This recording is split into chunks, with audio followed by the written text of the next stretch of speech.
우리 지난 시간에 창세기 6장 1절에서 8절을 통해 노아 시대 인간들의 타락상에 대해서 함께 살펴보았습니다. 6장 2절 다시 한번 보실까요?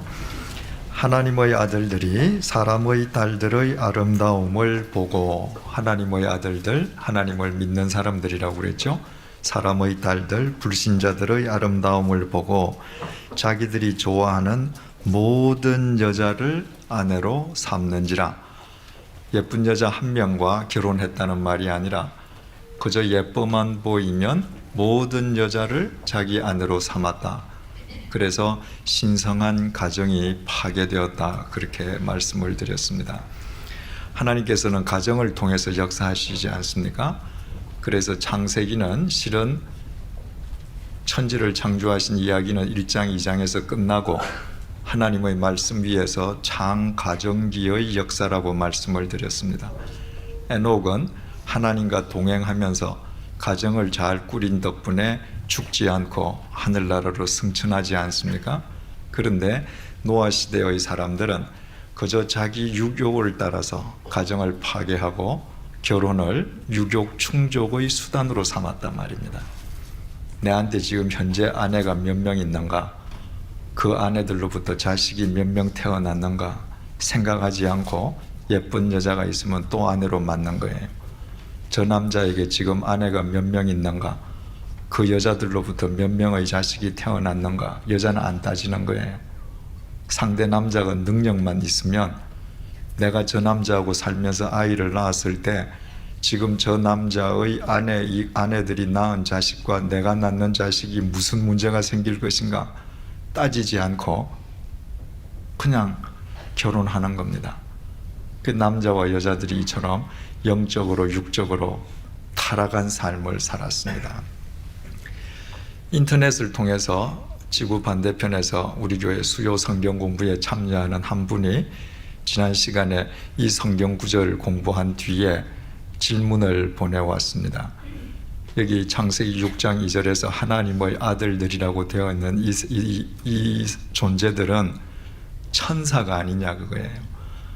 그래서 천사가 인간의 딸들하고 결혼해서 타락했기 때문에 그 유다서에 나오는 타락한 천사들이 하나님께서 영원한 흑암에 가두셨다 하는 그 천사들이 바로 이 천사들 아닌가, 그렇게 해석하는 주석서들이 있긴 있습니다. 그러나 오늘날에는 그와 같은 해석을 거의 받아들이지 않죠. 왜냐하면 만약에 여기에 나오는 하나님의 아들들이 천상의 존재들이다, 그래서 지상의 여자들과 결혼했다, 그러면 많은 문제가 발생하거든요. 그래서 여러분들에게도 똑같은 질문이 있는, 동일한 질문을 가진 분이 계실까 봐 말씀을 드리는 거예요. 가령 여기에 있는 하나님의 아들들이 천사들이다, 그래서 지상에 있는 여자들과 결혼해서 아이를 낳았다, 그러면 어떤 문제들이 발생을 할까요? 천사도 인간들처럼 인간의 구조를 가진 남자와 여자가 있는가? 천사가 사람하고 결혼해서 아이를 낳을 수 있다면 그러면 천사끼리도 결혼하고 아이 낳는가? 천사가 사람하고 성적 관계를 맺는 것은 죄라면 천사들끼리 성적 관계를 맺는 건 죄가 아닌가? 문제가 복잡해지죠, 그죠? 그래서 여기 3절 보면 여호와께서 이르시되 나의 영이 영원히 사람과 함께하지 아니하리니, 바로 그 위에 있는 하나님의 아들들, 사람의 딸들을 하나님이 그냥 사람이라고 칭하잖아요. 그래서 그 유다서에 나오는 범죄한 그 천사들의 이야기를 유다와 베드로 후서에서 베드로가 왜 했느냐 하면 심판을 강조하면서 했습니다. 그러니까 지상의 존재이든 천상의 존재이든 하나님을 외면했을 때 누구도 예외 없이 하나님의 심판을 받는다는 것을 강조하기 위해서 그 이야기를 했거든요. 천사가 왜 타락했느냐, 그런 걸 밝히려고 한 이야기가 아니죠. 하나님께서 천지를 창조하시기 전에 영원하신 하나님이신데 영원 전부터 계시던 하나님이 천지를 창조하실 때까지는 그럼 뭐 하셨냐? 그 영원 동안 지루하셔서 뭐 하고 사셨을까? 성경은 한마디도 안 하잖아요. 우리가 알 필요가 없는 거죠. 천상에 천사라는 존재가 있는데 그 천사가 왜 범죄했는가? 성경은 일체 우리에게 이야기하지 않습니다. 그건 우리와 무관한 이야기거든요. 알 필요도 없고요. 우리가 우리 자신들을 뭐라고 해요? 하나님의 자녀라 그래요. 하나님의 아들, 하나님의 딸 이렇게 불러요. 그렇게 부를 때 내가 천사라는 말이에요? 아니잖아요. 믿는 사람이라는 말을 하나님의 자녀라고 표현하죠.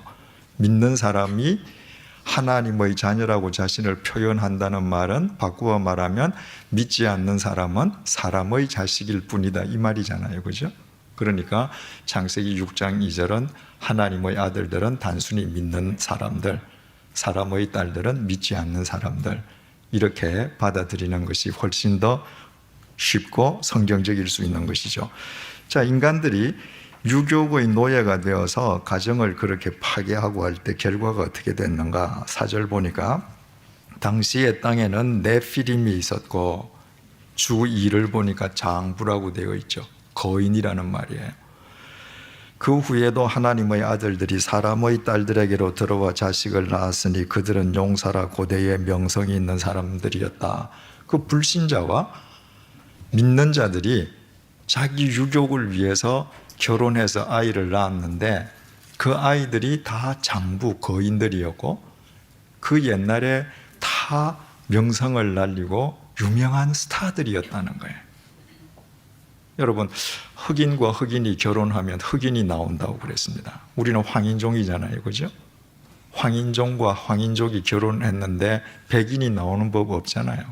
황인종이 나오잖아요. 마찬가지로 자기 유족을 쫓는 인간과 인간이 결혼하니까 뭐가 나와요? 큰 고기 덩어리 나왔다 그거예요. 큰 고기 덩어리가 나온 겁니다. 그래서 인간들은 그 큰 고기 덩어리를 보고 스타다, 영웅이다, 명성을 날린다. 그리고 그들을 부러워하고 그들을 쫓으려고 그래요. 그런데 5절 보니까 여호와께서 사람의 죄악이 세상에 가득함과 그의 마음으로 생각하는 모든 계획이 항상 악할 뿐임을 보시고, 하나님 보실 때는 그들은 모두 죄인이고 악인이에요. 온 세상에 죄가 가득 찼습니다. 여러분들 2절과 5절에 뭔가 공표 치고 줄로 연결하신 게 뭐였죠? 보고, 그 다음에 보시고. 인간들이 아름답다고 보고 인간들이 심취하고 눈멀었던 그 대상들, 그 세상, 하나님은 보시고 뭐라 그래요? 하나도 아름답지 않다는 거예요. 온 세상이 죄악투성이라는 것입니다. 따라서 우리가 세상을 살아갈 때 무슨 관점으로 세상을 살아갈 것인가? 하나님의 말씀의 관점으로 세상을 살지 않으면 결국 우리가 하나님을 믿는다라고 하면서도 이 세상에서 추구하는 것은 좀 더 큰 고기 덩어리의 삶일 수밖에 없다 그거예요.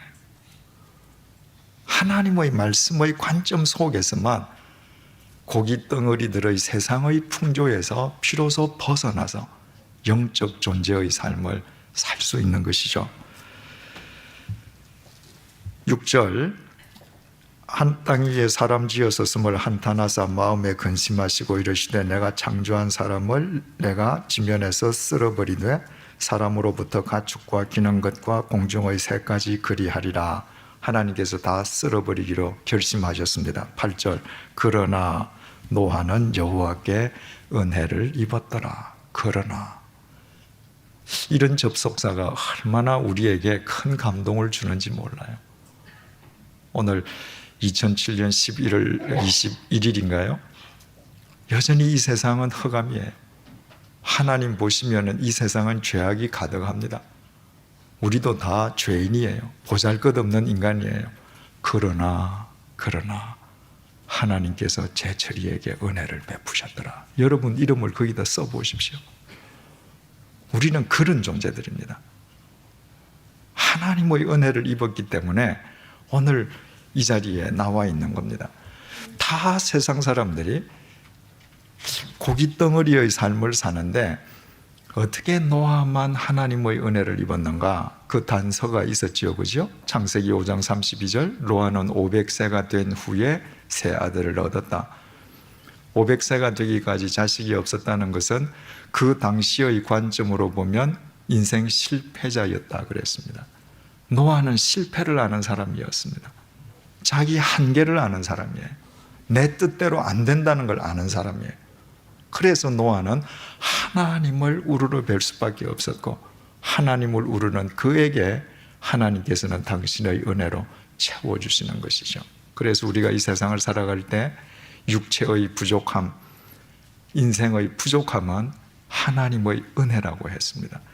내게 부족한 것이 있으므로 내가 하나님을 우러르고 부족함이 없는 하나님의 은혜 속에서 살아가게 되는 것입니다. 9절을 보시겠습니다. 이것이 노아의 족보니라. 여기에 족보라고 번역된 히브리 말 톨레다는요, 족보라는 뜻도 있지만 역사라는 뜻도 있어요. 그래서 실제로 이 이후에 보면 노아의 족보가 아닙니다. 그죠? 노아의 족보는 10절에 셈, 함, 야벳 세 아들 이름 외에는 손자, 증손자 하나도 지금 여기에는 안 나오고 있거든요. 그래서 우리 개역 성경은 이 톨레다를 일사자에 흔적, 적자를 써서 사적이다 이렇게 했습니다. 그러니까 노아의 홍수가 어떻게 일어났는지 역사를 밝혀주는 얘기다. 그래서 이 부분만은 개정 개역 성경보다 옛날 개역 성경이 번역이 더 좋다고 말할 수 있겠죠. 이것이 노아의 족보니라. 노아는 첫째 의인이다. 여기에서 의인이다는 차티크라고 하는 것은 절대적인 의를 의미하지 않습니다. 절대적인 의라고 하면 노아는 죄인이 아니라는 말이잖아요. 하나님 없이도 살 수 있다는 말이 되잖아요. 여기에서 차티크라고 하는 것은 상대적인 의를 말하는 거예요. 온 세상 사람들이 고깃덩어리의 삶을 사는데 그들에 비해서 노아는 의로운 사람이었다는 것입니다. 두 번째로 당대의 완전한 자였다. 여기에서 완전하다라고 하는 히브리어 타밈 역시 완전 무결한, 무흠한, 완전한 도덕적인 인간, 성인군자 그런 말이 아닙니다. 타밈이라고 하는 것은 마치다, 완수하다는 동사 타맘에서 유래를 했습니다.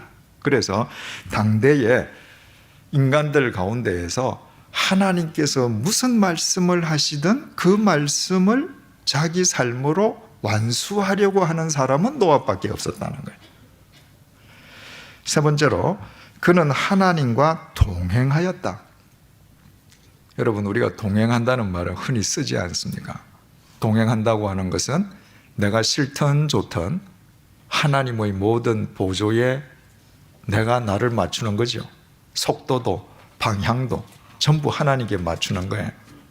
그래서 그것은 대단한 나의 헌신과 결단을 필요로 하는 것 같지만 바꾸어 말하면 무슨 말이 되겠습니까? 내가 하나님과 동행한다고 하는 것은 하나님의 보호 속에 있는 걸 의미하는 거예요. 그렇잖아요. 어린아이가 아빠하고 동행을 하는데 이 아이에게 문제가 생겼을 때 그 아빠가 아이를 위해서 아무것도 안 해준다. 그 친아버지 아니죠. 내가 하나님과 동행한다고 하는 것은 전능하신 하나님의 보호와 도우심 속에 나를 맡기는 것을 의미합니다. 그래서 그 하나님의 보호하심 속에서 노아는 그 타락한 세상 속에서도 의로운 삶을 살 수 있었고 그 하나님의 도움을 힘입어서 하나님께서 무엇을 말씀하시든 자신의 삶으로 그것을 완수하는 삶을 살 수 있었다는 사실을 알게 됩니다. 10절 세 아들을 낳았으니 바로 위에 그는 하나님과 동행하였으며 동행의 공표를 하시고 10절에 세 아들을 낳았으니 공표하시고 연결하십시다. 자, 하나님과 동행하면서 뭘 했다고요? 그러면 누구에 대한 표현과 똑같습니까? 에녹에 대한 표현과 똑같습니다. 그죠? 하나님과 동행하면서 세 아들을 낳았습니다. 셈과 함과 야벳이에요. 그래서 잘 먹고 잘 살고 행복했다 그렇게 끝납니까? 아니에요. 하나님과 동행하면서 세 아들을 낳았는데 이 세 아들들이 뭐가 됩니까? 노아의 동력자가 됩니다. 인류의 중시조가 되는 거예요. 여러분, 우리가 하나님 안에서 우리의 가정을 성가정으로 일군다. 내가 하나님과 동행하면서 내 자식을 낳고 내 자식을 양육한다. 그 의미는 이거예요. 내가 하나님과 동행해서 이 자식이 세상에서 출세하게 한다. 그것도 의미 있을는지 모르죠. 그러나 하나님 앞에서 의미는 그게 아니다 말이죠. 부모와 자식이, 아내와 남편이 한 마음으로 하나님께서 주신 사명을 위한 동력자가 되는 것이죠. 12절,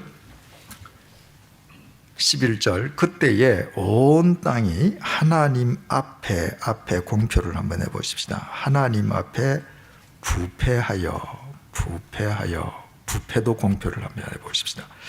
부패하여 포악함이 땅에 가득한지라.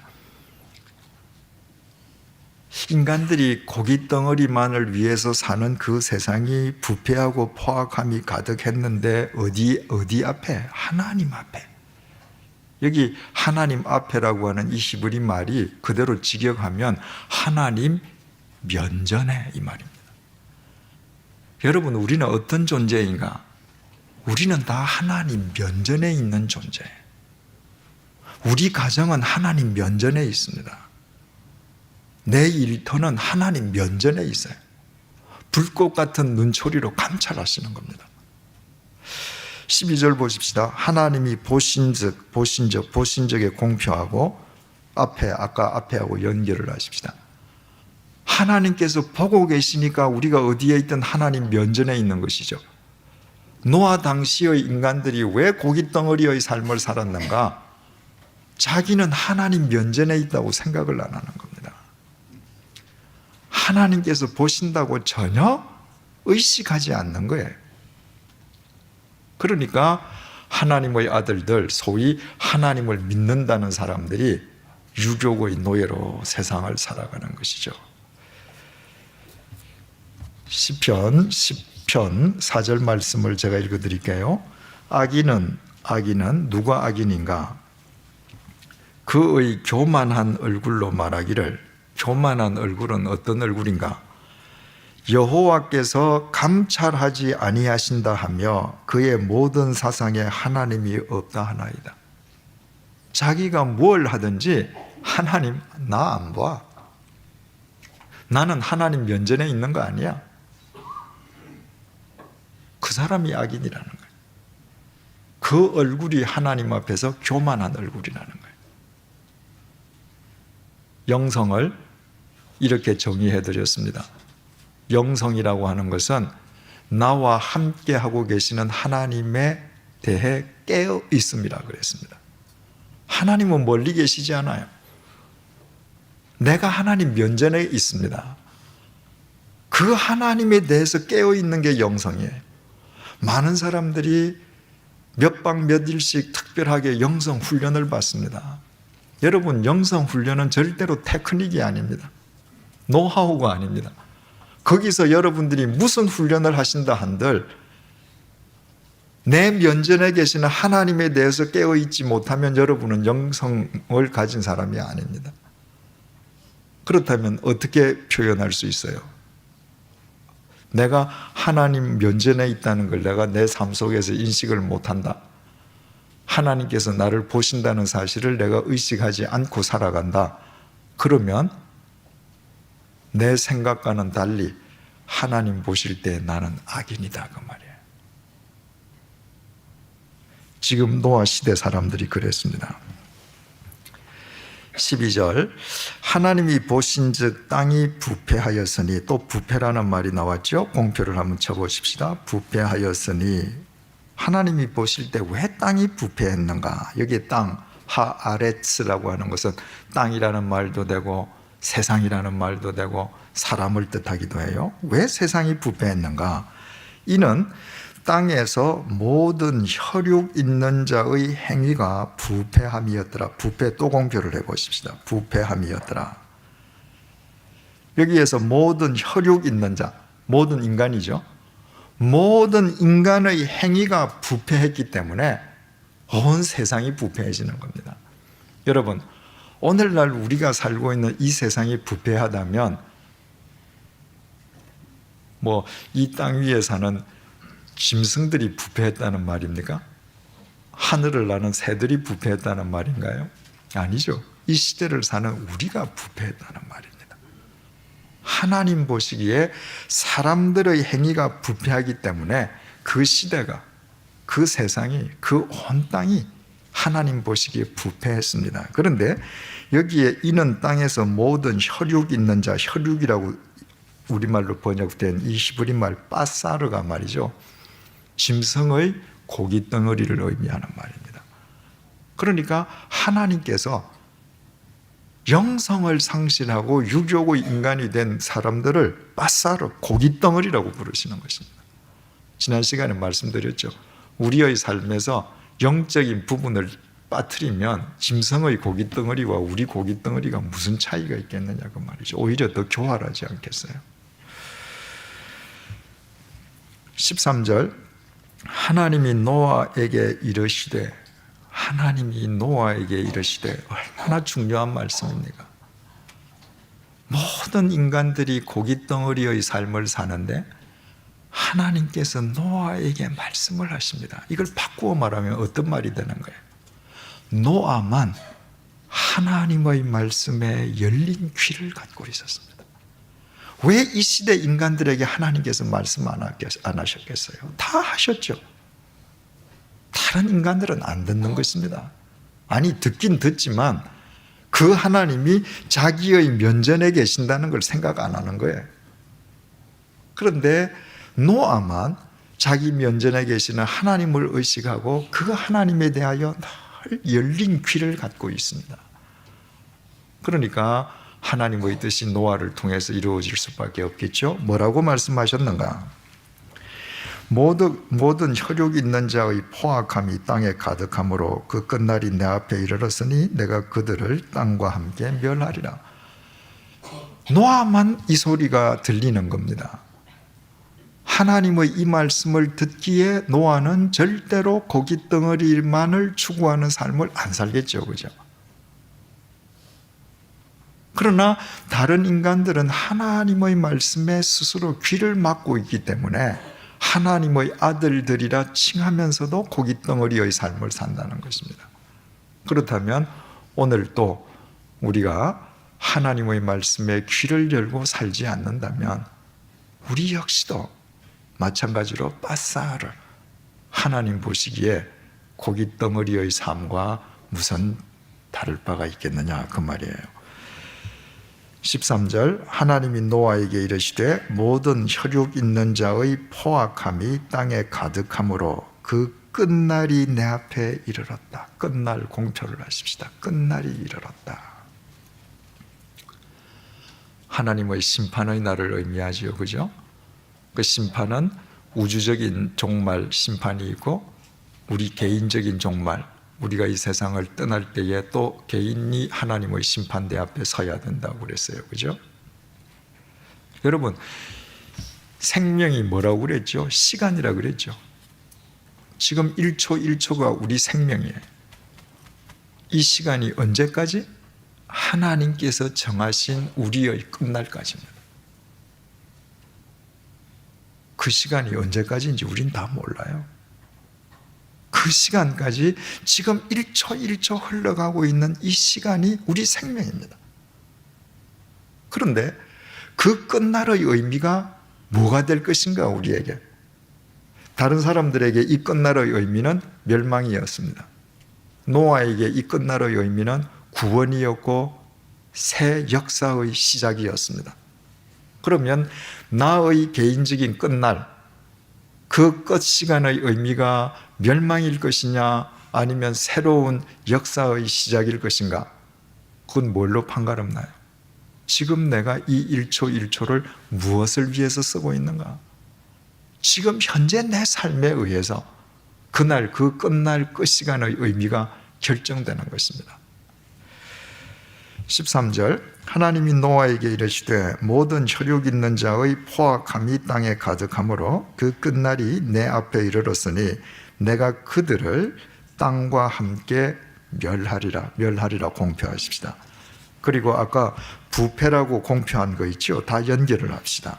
11절에 부패, 12절에 부패, 그리고 13절에 멸하리라 다 연결을 하십시다. 이게 히브리 말로 다 똑같은 단어예요. 히브리 말로 샤하트라고 쓰여 있는데 그 뜻은 부패하다는 뜻도 되고 멸절한다, 파괴한다는 말도 돼. 자, 내 인생의 끝날의 시간의 의미가 뭘 것인가는 지금 살아있는 내가 어떤 삶을 사느냐에 따라서 그 끝 시간의 의미가 달라진다고 그랬죠. 지금 여기에 있는 인간들 보십시오. 유욕의 노예가 되어서 영육간에 살아있을 때 부패한 삶을 사니까 그 끝날의 의미가 뭐예요? 파괴, 멸절이에요. 내가 하나님의 말씀을 떠나서 내 유욕을 쫓아 산다는 것은 결국 내 생명을 스스로 파괴하고 있는 겁니다. 여러분, 심판은 절대로 마지막 날, 그날 딱 정해진 그 시간에 내게 오는 것이 아니라 심판은 언제나 현재 진행형으로 계속되는 겁니다. 내가 지금도 내 유욕을 위해서 부패한 삶을 산다? 내 인생 끝은 슈사하트, 멸절이에요. 파괴예요. 내가 지금 하나님의 말씀으로 내 인생을 엑사고라서 건져 올린다? 마지막 내 끝날은 하나님 앞에서 상급이에요. 심은 대로 거둔다는 것처럼 더 무서운 하나님의 심판의 법칙이 없다고 그랬죠. 이 시대의 어리석은 인간들은 자기의 육체를 위해서 썩어질 것을 심었습니다. 그리고 결국 끝날 자기 파괴로 인생이 끝나고 마는 것이죠. 14절 하나님께서 노아에게 명령하십니다. 너는 고페르 나무로 너를 위하여 방주를 만들어라. 이 고페르를 개역 성경은 잣나무라고 번역했는데 이 고페르라고 하는 히브리 말은 지금 창세기 6장 14절 여기에 딱 한 번만 나옵니다. 그래서 이 나무가 정확하게 무슨 나무인지는 아무도 몰라요. 그래서 개역 개정판은 잣나무라고 임의대로 번역하지 않고 히브리 말을 그대로 넣었습니다. 단지 옛날 고대 근동 지방에서 방수 능력이 탁월해서 배를 짓거나 아니면 죽은 사람의 관을 만들 때 사용되던 삼나무의 일종 아니겠는가? 가장 좋은 삼나무를 가리키지 않겠는가? 추측할 뿐이죠. 너는 고페르 나무로 너를 위하여 방주를 만들어라. 하나님께서 노아에게 드디어 방주를 만들 것을 명령하셨습니다. 우리말 방주로 번역된 히브리말 테바는 정확하게 어떤 형태의 선박을 의미하는 것인가 이건 몰라요. 그런데 중요한 것은 이 테바라고 하는 단어가 어디에 또 쓰였는가 하면 모세한테 쓰였습니다. 이집트의 파라오 왕이 이스라엘 노예들의 숫자가 많아지니까 사내 아이가 태어나면 다 나일강에 던져서 죽여버리라고 명령하지 않습니까? 그런데 모세를 낳은 아빠 엄마는 차마 아이를 죽일 수가 없었죠, 그죠? 그래서 석 달 동안 숨겼는데 더 이상 숨겨서 키울 수가 없게 되었을 때 뭘 만듭니까? 갈대 상자, 그 상자가 테바예요. 그러니까 노아의 방주는 엄청나게 크고 모세의 테바는 조그만 상자, 크기는 엄청나게 달라요. 근데 똑같이 테바예요. 그리고 공통점이 있습니다. 하나님께서 말씀하시는 테바는 뭔가? 그 자체의 동력 장치가 없다는 거예요. 하나님께 맡기는 겁니다. 자, 모세 부모가 갈대 상자 테바를 만들어서 모세 어린아이를 넣고 나일강에 띄웠습니다. 이 상자가 흘러가다가 갈대 사이에 끼어서 멈추었습니다. 그런데 그 순간에 이집트 왕궁에 있던 공주가 갑자기 목욕하고 싶어졌단 말이에요. 목욕을 하는데 왕궁 목욕탕이 아니라 그날따라 강으로 나가고 싶단 말입니다. 강으로 나가서 목욕하는데 시녀들이 공주님을 돕지 않고 둘이서 강변을 산책을 했는데 하필이면 그 상자 있는 쪽으로 걸어갔습니다. 그래서 목욕하던 공주가 그 시녀들이 움직였기 때문에 쳐다보니까 그 발밑에 뭐가 보이거든요. 야, 가져와라. 보니까 아이가 들어있단 말이죠. 그래서 자기 양자로 삼지 않습니까? 하나님께서 하신 일이죠. 만약에 모세 아빠 엄마가 그 당시에 머리를 짜내어서 이 아이를 어떻게든지 구해야지 하고 갈대로 태발을 만들어서 모타를 달았다고 합시다. 동력장치를 달았다고 합시다. 그러면 하나님께서 섭리하시는 그 자리에 멈추었겠습니까? 아니죠. 노아의 방주도 동력장치가 없었습니다. 여러분, 내가 내 인생을 방주로 만든다는 거, 내 가정을 방주로 만든다는 거, 내 일터를 방주로 만든다는 거, 내 교회를, 내가 섬기는 교회를 방주로 만든다는 거, 내 스스로가 동력이 되지 않는 것입니다. 오직 나의 힘은 주 여호와라. 하나님만 나의 힘, 에너지, 동력이에요. 그때 하나님께서 당신의 섭리하심대로 모세를 그 갈대 사이에서 건져내어서 당신의 역사를 이루시듯이 당신의 구원의 역사를 펼쳐가시는 것입니다. 14절, 너는 곧 베르나무로 너를 위하여 방주를 만들되 그 안에 칸들을 막고 역청을 그 안팎에 칠하라. 칸들을 막으라고 하는 것은 뭐 베니야 합판으로 칸막이만 쳐라 이 말이 아니라 히브리 말을 그대로 번역을 하면요, 너는 둥지, 보금자리를 만들라 이 말입니다. 여러분, 이 방주에는 온갖 짐승, 온갖 새들 다 들어오잖아요. 그 짐승과 새들의 습성이 다 다릅니다. 그 짐승들이 둥지를 틀 수 있도록 보금자리를 네가 다 만들어줘라는 겁니다. 노아 식구 8명도 들어가야 되잖아요. 사람이 사는 보금자리와 짐승이 사는 보금자리는 다르지 않습니까? 네 식구들이 살 보금자리도 네가 만들어라는 겁니다. 그리고 역청을 칠해라. 역청은 요즘 말로 하면 아스팔트, 방수 칠해라 그 말이에요.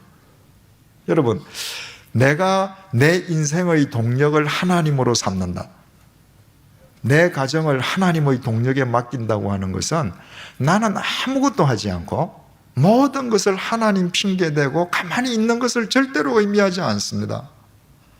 하나님께서 내 인생의 동력이시기 때문에 내가 해야 할 일에 더욱 투철해지는 것이죠.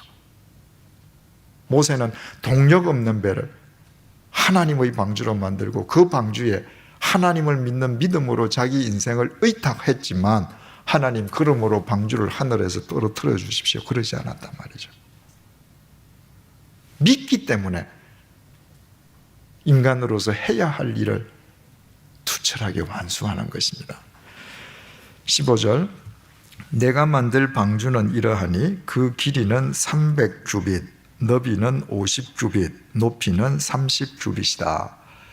여기에서 한 규빗이라고 하는 것은 성인 남자의 팔꿈치에서부터 중간 손가락 끝까지의 길이를 이야기합니다. 그래서 옛날 유태인들이 평균치를 내어서 남자 팔꿈치에서부터 중간 손가락까지를 만든 이것이 한 규빗이다라고 정한 것을 요즘으로 따지니까 45.6cm예요.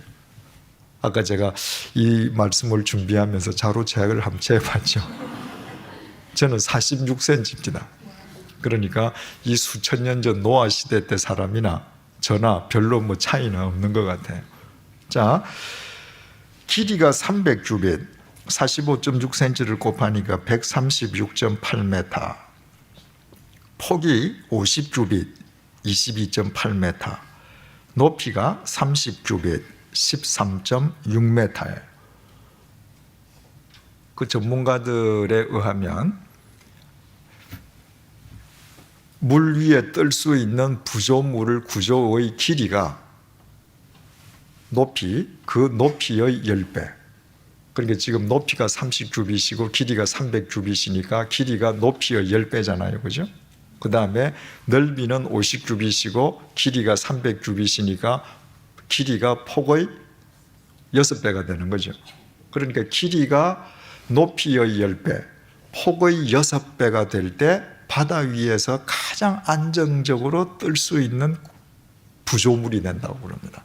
이거 뭐 제 말이 아니고 전문가 말을 그냥 그대로 전해드려요. 하나님께서 그렇게 만들라고 하셨습니다. 16절, 거기에 창을 내되 위에서부터 한 규빗에 내고, 자칫 잘못하면 오해하게 되어 있습니다. 천정에 창을 내는데 제일 중앙에서부터 한 규빗에 내어라. 그러면 제일 중앙에서부터 45.6cm를 지내서 창을 만들어라. 이런 말처럼 들리는데 그게 아니라 제일 꼭대기에서부터 한 규빗에 이르기까지 창을 만들어라는 거예요. 그러니까 동서남북으로 다 따지면 다음에 이쪽으로 한 규빗, 이쪽으로 한 규빗, 이쪽 이렇게 하면 각각 길이가 한 90cm, 91cm쯤 되는 가로 세로 창을 천정 지붕에 달아라. 그 말이에요. 그 문은 옆으로 내고, 자, 윈도우, 창은 지붕 위에 있고, 문, door, 사람이 들어가고 짐승이 들어가는 문은 방주 옆에 내어라. 그리고 방주를 3중하 3층으로 해라. 총 높이가 30규빗 13.6m인데 그것을 3층으로 만들어라. 그러니까 한 층이 4m가 조금 넘습니다. 그죠? 17절, 내가 홍수를 땅에 일으켜 무릇 생명의 기운이 있는 모든 육체를 공표하시고, 12절에 하나님이 보신즉 땅이 부패하였으니 이는 땅에서 모든 혈육을 공표하고 연결하십시다. 그 혈육 바사르가 고깃덩어리라고 그랬죠. 모든 육체를 천하에서 멸절하리니 땅에 있는 것들이 다 죽으리라. 하나님께서 영성을 상실한 땅의 모든 고깃덩어리를 내가 다 멸절시킬 것이다. 왜? 그들이 스스로 썩어가니까, 부패했으니까. 18절, 그러나가 나왔습니다. 너와는 내가 내 언약을 세우리니 너는 내 아들들과 내 아내와 네 며느리들과 함께 그 방주로 들어가라. 내가 내 언약을 너와 세운다. 언약이라고 하는 히브리 말 베리뜨는 말이죠. 이 연맹, 연합 이런 말입니다. 본래 빠사르라고 하는 동사에서 나왔어요. 그건 묶다는 말이에요. 그러니까 하나님께서 우리에게 언약을 주신다라고 하는 것은, 당신의 약속을 주신다고 하는 것은 당신의 약속으로 우리를 묶어 주시는 걸 의미하는 거예요. 다윗이 이 하나님의 이 말씀의 의미를 잘 알았습니다. 시편 16편 4절의 고백이에요. 내가 여호와를 항상 내 앞에 모시며, 다윗은 항상 하나님을 내 앞에 모셨어요. 그럼 여러분, 위치로 봐서 내가 하나님을 매일 내 앞에 모시면 하나님이 어디 계셔야 돼요? 내 앞에 계셔야죠. 내가 하나님을 내 앞에 모셨으니까.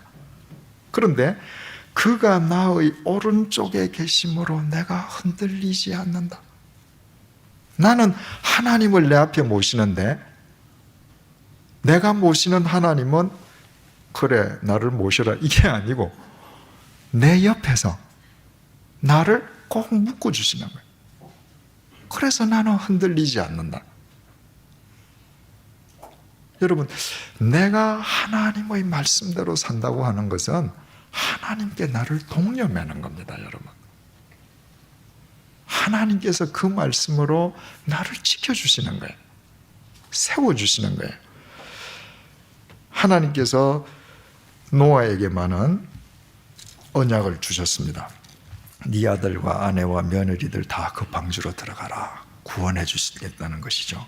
19절, 혈육 있는 모든 생물을 너는 각기 암수 한 쌍씩 방주로 이끌어들여 너와 함께 생명을 보존하라. 8 식구만 들어가서 생명을 보존하는 게 아니에요. 모든 생명이 있는 생물을 한 쌍씩 방주로 이끌어들여서 같이 그 생명을 보존하라는 겁니다. 여러분, 노아는 무슨 수의학을 전공하지 않았잖아요. 서울대공원의 그 전문가가 아니에요. 어떻게 짐승을 잡으러 다닙니까? 어떻게 새를 잡으러 다녀요? 이 불가능한 일 아니겠습니까? 19절, 20절 새가 그 종류대로, 가축이 그 종류대로, 땅에 기는 모든 것이 그 종류대로 각기 둘씩 4개로 어떻게 해요? 낳아오리니 그 생명을 보존하게 하라. 하나님께서 네가 방주를 다 짓고 나면 내가 다 보내준다는 겁니다. 그럼 모세는 뭐만 하면 돼요? 방주 문 앞에서 안으로 이끌어들이면 돼요. 교통정리만 하면 돼요. 여러분, 이거 굉장히 중요하죠. 우리가 하나님의 말씀을 끝까지 들어야 될 이유가 여기에 있습니다. 400년 동안 노예 생활하던 이스라엘 백성들에게 하나님께서 내가 너희들을 해방시켜 준다고 말씀하셨어요. 얼마나 감격적이겠어요? 얼마나 기쁘겠습니까? 그 다음 말을 안 들었습니다. 내가 너희들을 이집트에서 해방시켜 주므로 나를 섬겨라는 거예요. 그 말을 안 들었습니다. 해방의 기쁨만에 들떠 있다가 그들은 40년 동안 광야에서 하나님을 외면하고 결국 광야에서 다 쓰러졌습니다. 가이사랴 빌립보에서 내가 누구냐 물으시잖아요, 그죠? 예수님께서. 베드로가 정말 아름다운 대답을 드리지 않습니까? 주는 그리스도시요 살아계신 하나님의 아들이십니다. 예수님께서 베드로를 극찬하셨죠. 그리고 그 고백 위에 나의 교회를 세우신다고 천명하셨습니다. 이제 제자들이 당신이 누군지 다 알았기 때문에 주님께서 뭐라고 말씀하시죠? 곧 뒤에 내가 이제 예루살렘에 가서 대제사장들과 장로들에게 핍박을 받고 십자가에 못 박혀 죽는다. 그러나 3일째 되는 날 내가 다시 살아난다. 제자들은 뒷말을 안 들었습니다.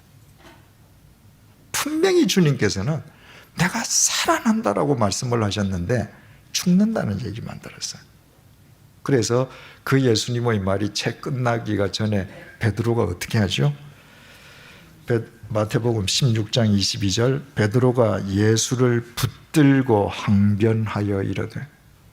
여러분, 제자가 스승을 함부로 붙들 수 있습니까? 인간이 성자하나니 지금 방금 뭐라고 고백했어요? 당신은 하나님이라는 거예요. 그 고백이 진실되다면 어떻게 그 하나님을 옷자락을 붙잡을 수가 있어요? 우리 개역 개정은 항변하다고 되어 있지만 개역 성경은 간했다, 꾸짖을 간자, 헬라말 에피티마오가 야단쳤다는 겁니다. 뭐라고 야단쳤는가? 주여 그리 마옵소서, 이 일이 결코 주께 미치지 아니하리이다. 무슨 말입니까? 당신은 하나님이신데 하나님이 인간에게 못 박혀 죽다니 그런 말 하지 마십시오. 예수님 옷자락을 붙잡고 야단을 쳤습니다. 베드로가.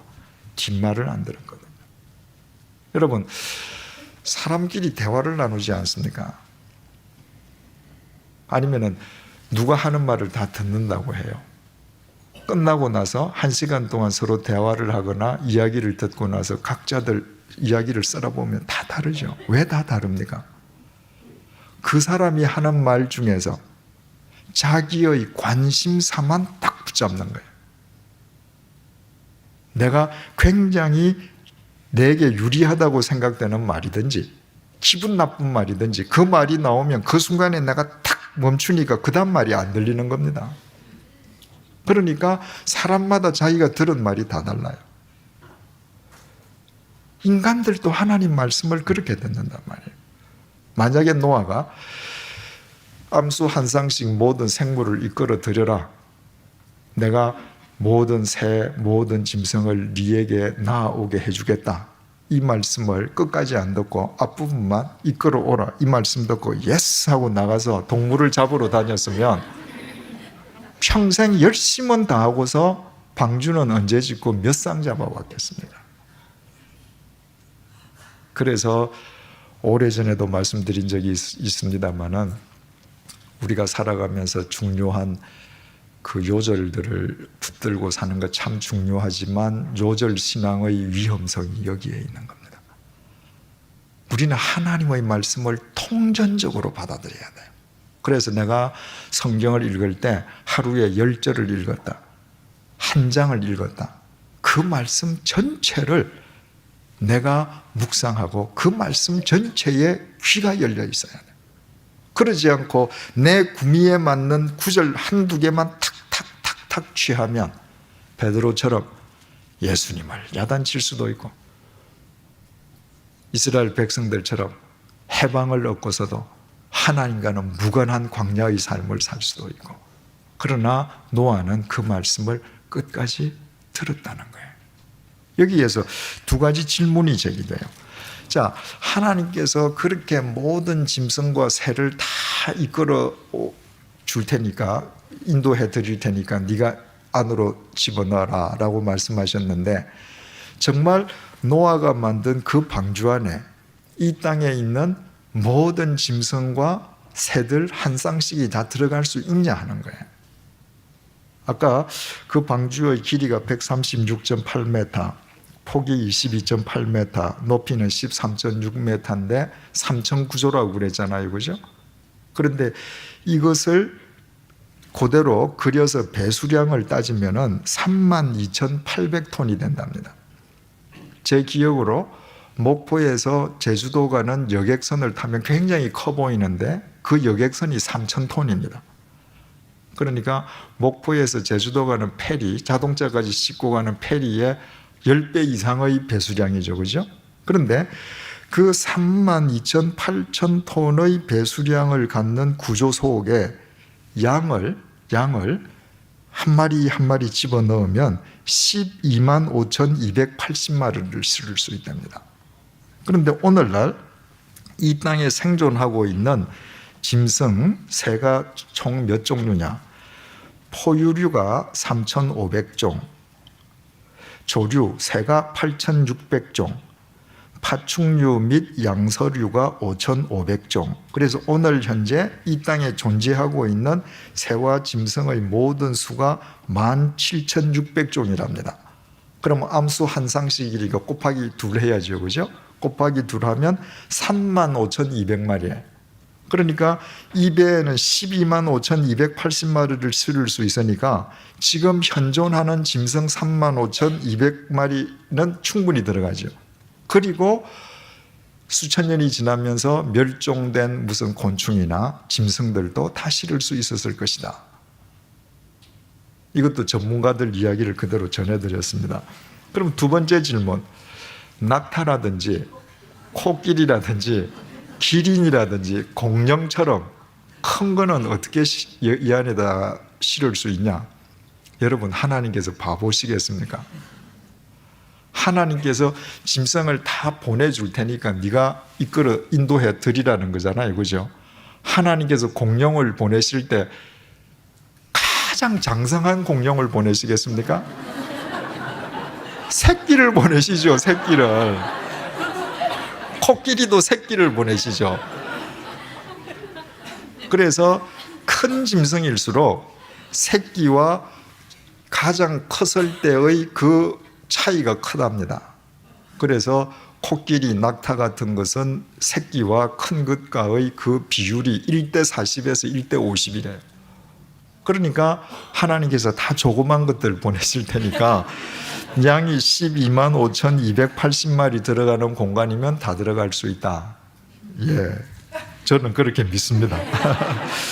자, 21절. 너는 먹을 모든 양식을 내게로 가져다가 저축하라. 이것이 너와 그들의 먹을 것이 되리라. 하나님께서 노아에게 주신 사명은 방주만 짓는 것이 아닙니다. 너 방주 다 지으면 먹을 것은 하늘에서 내려줄게, 이게 아니에요. 너 먹을 양식도 다 네가 준비하는데 너희 가족들뿐만 아니라 그 짐승과 새의 먹이까지 네가 다 미리 저장해둬라. 이제 우리 창세기 8장에 가서 보겠습니다만은 일반적으로 사람들은 이 노아의 가족이 방주에 40일 있었을 것이라고 착각하는데 40일이 아니라 1년 넘게 있었죠. 그러니까 1년 동안에 8식구가 먹는 식량만 준비해도 엄청난 분량일 텐데 이 많은 동물들과 새들의 먹이를 준비한다. 대단한 일이었겠죠. 그죠?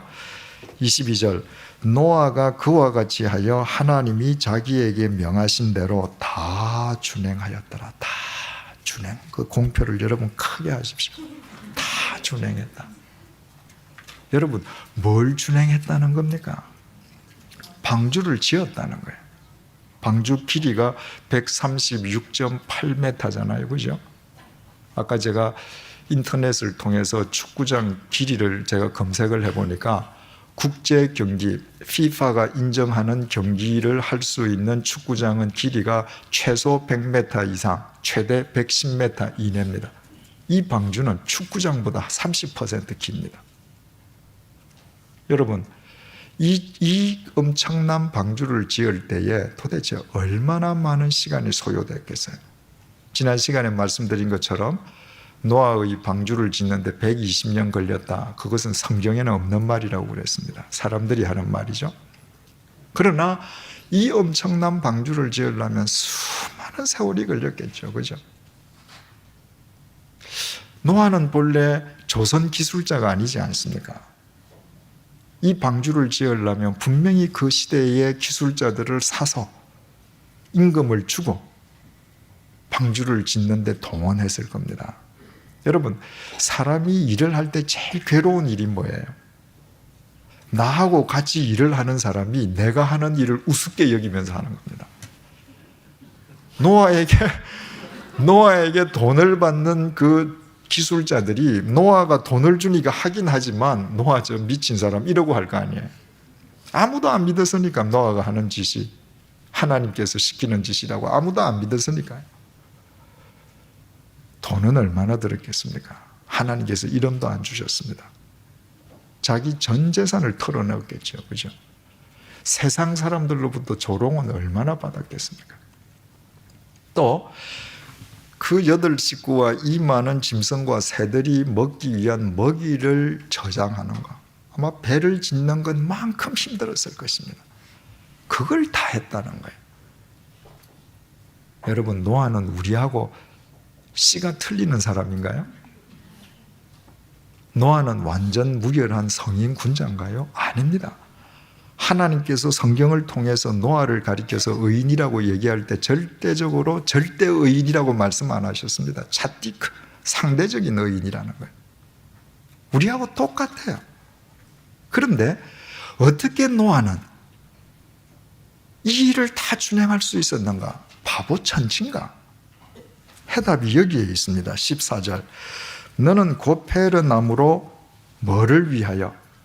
너를 위하여 공표하십시다. 너를 위하여. 그리고 22절에 다 준행하였더라. 연결하십시다. 여러분, 하나님께서 노아에게 그 엄청난 일을 시키신 것은 하나님을 위하심이 아니었다는 거예요. 노아를 위한 것이었습니다. 노아는 그것을 알았습니다.